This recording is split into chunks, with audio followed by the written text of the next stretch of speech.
Hello guys, magluluto tayo ng beans. Di ko alam kung anong klaseng beans ito sa Pilipinas. Pero dito they call kokya. Kokya. Ayan. Ang lalaki, napakahaba pero take note ha. Oh, it's very nice. Ito lang naman ang ingredients niya, lemon, sibuyas, at saka dill. Ayan. So, let's go para linisan na natin kung paano iluluto itong beans na ito. Ang paglilinis lang ay ganito lang naman ang paglilinis natin. Oh. Aalisin natin yung cord dito sa pinakagilid. Ayan.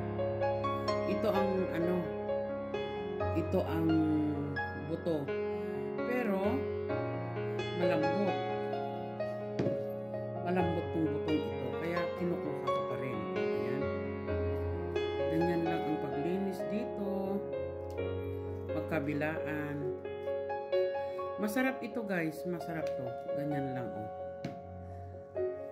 Oh, imagine, oh. Napakahaba. Basta pag nakakita kayo ng ganito, guys. Masarap pala. Hindi ko alam kung anong tawag ito sa atin sa Pilipinas. Pero in fairness, masarap pala ito.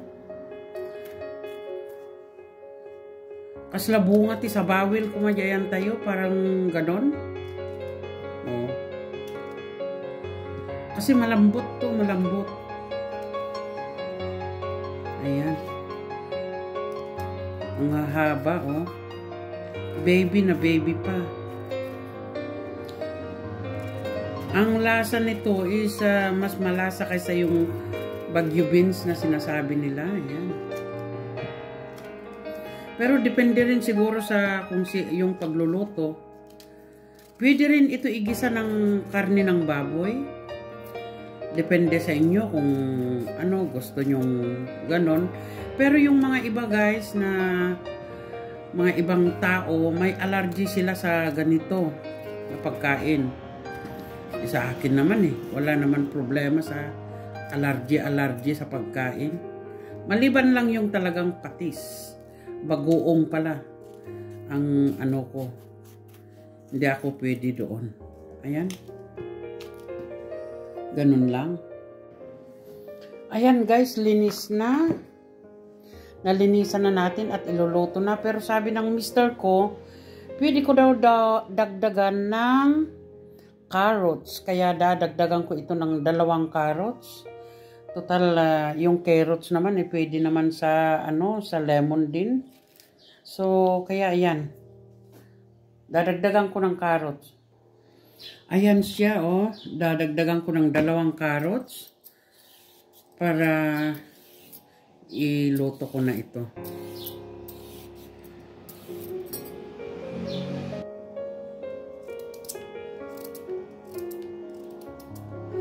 Pwede ko nang idagdag dito.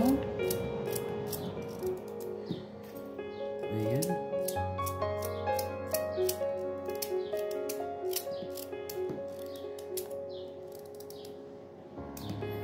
Tama na yan.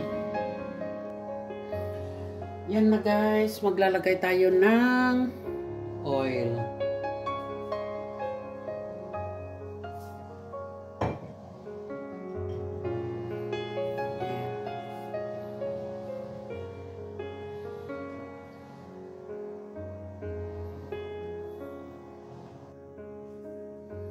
Yan, lalagay na natin ang onion.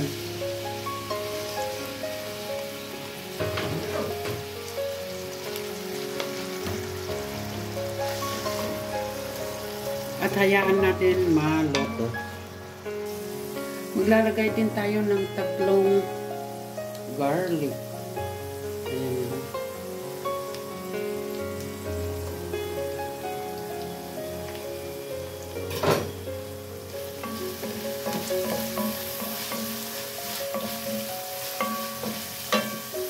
Lalagay na natin tong ayan.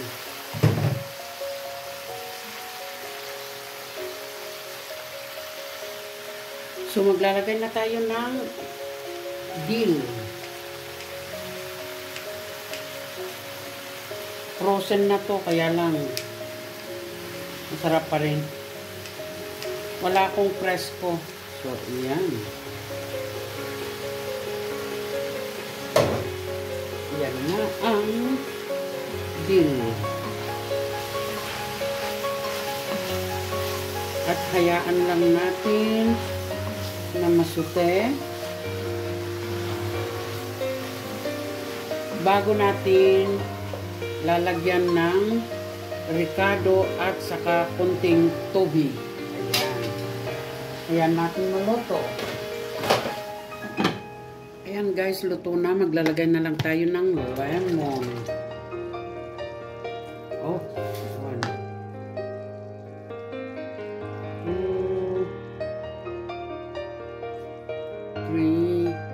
Bali, 3, 4. 4 na spoon na lemon. At hayaan lang natin kumulo ng kumulo. Ayan, may timpla na yan. Asin, pepper, at saka isang knorr. Sarap. Ito na guys, mega love shout out sa inyong lahat. Ito na ang kinalabasan ng kukya with carrots. Ayan, kukya with carrots. Ayan guys, kakain na kami. Ito lang naman ang katapat niya. Yung kasama ba? Ayan. So, mega love shout out sa inyong lahat. Ito rin ang pinakasalad. Oh, with big lemon. So, maraming sa inyong lahat. Bye-bye you. And thank you for watching. Bye-bye.